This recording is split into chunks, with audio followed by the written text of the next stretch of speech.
Squats in parallel are a really effective way to treat many kinds of knee pain because they help to realign the tibia and the patella and also loosen the muscular structures around the knee.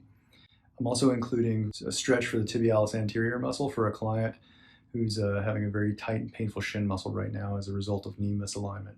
I hope this helps some of you. When you set up for squats in parallel, try to have your feet about hip width apart.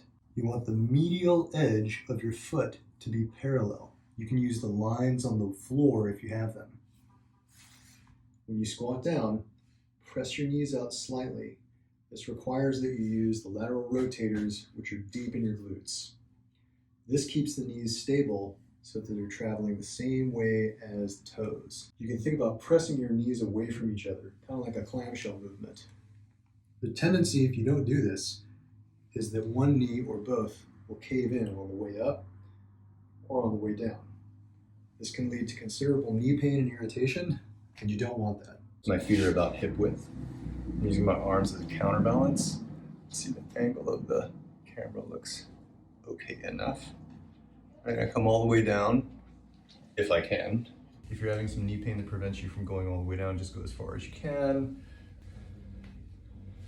All right, I just had a little adjustment on my right side in that knee.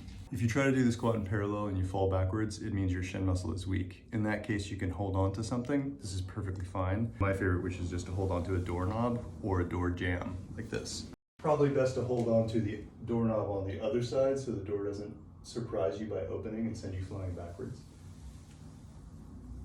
But this works, as long as you're careful.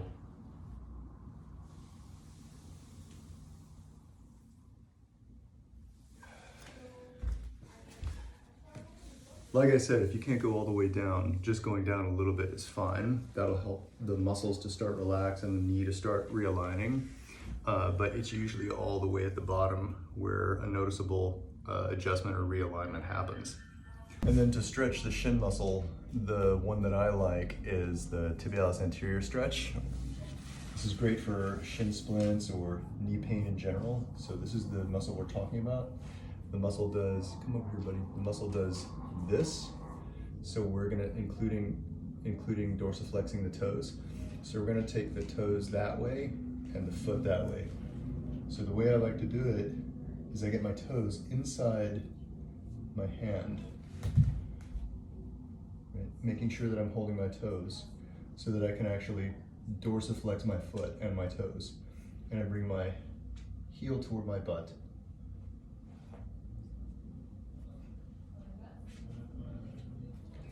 Okay, I hope this helps you. Good luck.